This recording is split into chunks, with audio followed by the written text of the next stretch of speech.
పశ్చిమ బెంగాల్లో మొట్టమొదటిసారి బీజేపీ ప్రభుత్వం కొలువు తీరింది. స్వతంత్ర భారతదేశంలో బెంగాల్ గడ్డపై కమలదళం జెండా పాతటం ఇదే తొలిసారి.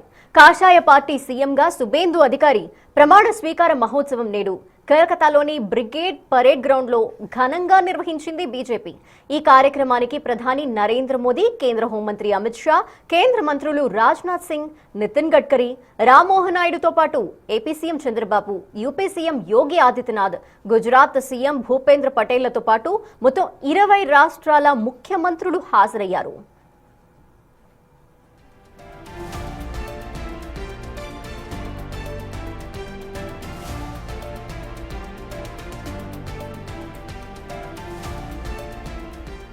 ఎన్నికలకు ముందు బెంగాల్ గడ్డపై మమతా బెనర్జీని గద్దెదించి అధికారం చేపడతామంటూ సవాల్ చేసిన బీజేపీ అన్నట్టుగానే 294 స్థానాలకు గాను ఏకంగా 206 స్థానాల్లో గెలిచి తిరుగులేని మెజారిటీతో ప్రభుత్వాన్ని ఏర్పాటు చేసింది.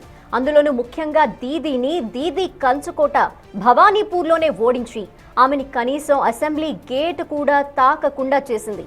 భవానీపూర్లో దీదీని మట్టి కరిపించిన సుబేందు అధికారిని పార్టీ తరపున సీఎం అభ్యర్థిగా ప్రకటించిన బీజేపీ నేడు ప్రమాణ స్వీకార కార్యక్రమాన్ని నిర్వహించింది.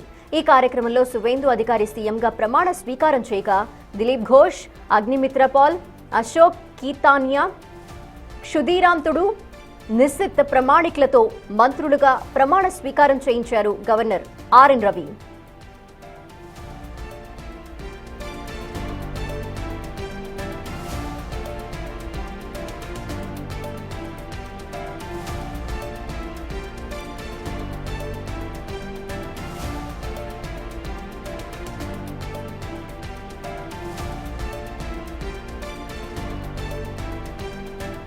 ప్రమాణ స్వీకార కార్యక్రమంతా అద్భుతంగా సాగిన చివర్లో ప్రధాని మోదీ చేసిన ఓ పని ప్రజలందరికీ ఆశ్చర్యాన్ని కలిగించింది.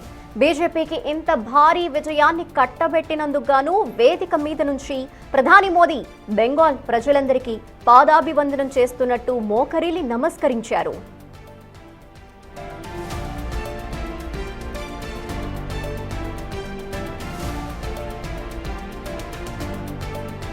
అంతేకాదు 98 ఏళ్ల ఓ వృద్ధుడి కాళ్లకి కూడా మొక్కి ఆశీర్వాదం తీసుకున్నారు.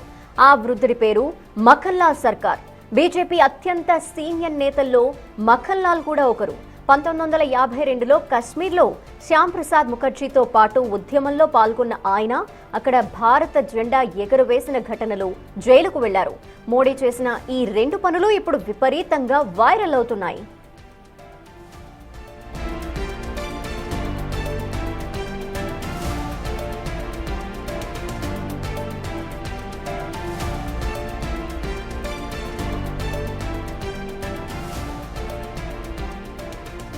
ఇక బెంగాల్ కొత్త సీఎం సువేందు గురించి మాట్లాడుకుంటే ఆయనది బెంగాల్ తూర్పు మేదినీపూర్ జిల్లా.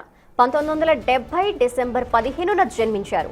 1998లో మమతా బెనర్జీ స్థాపించిన తృణమూల్ కాంగ్రెస్ లో చేరారు. అప్పటి నుంచి దీదీకి నమ్మిన బంటులా ఉండేవారు. 2004లో తమలుక్ నుంచి ఎంపీగా పోటీ చేసి ఓడిపోయారు. 2006లో ఖాంతి దక్షిణ్ నుంచి తొలిసారి ఎమ్మెల్యేగా గెలిచిన ఆయన ఆ తర్వాత 2 సార్లు ఎంపీగా గెలిచి లోక్సభకు వెళ్లారు. మమతా బెనర్జీ కేబినెట్ లో మంత్రిగా కూడా పనిచేశారు. మమత మేనల్లుడు అభిషేక్ బెనర్జీతో వచ్చిన విభేదాల కారణంగా 2020లో టీఎంసీని వదిలి బీజేపీలో చేరారు. అప్పటి నుంచి రాష్ట్రంలో బీజేపీని ఫుల్ స్పీడ్ లో ముందుకు తీసుకువెళ్తూ దీదీకి గట్టి పోటీ ఇస్తూ వచ్చారు. 2021 అసెంబ్లీ ఎన్నికల్లో నందిగ్రామ్లో మమతపైనే పోటీ చేసి ఆమెని ఓడించారు. తాజా ఎన్నికల్లో సైతం మమత కంచుకోట భవానీపూర్లో ఆమెని ఓడించి మమతకి పీడకలు మిగిల్చారు.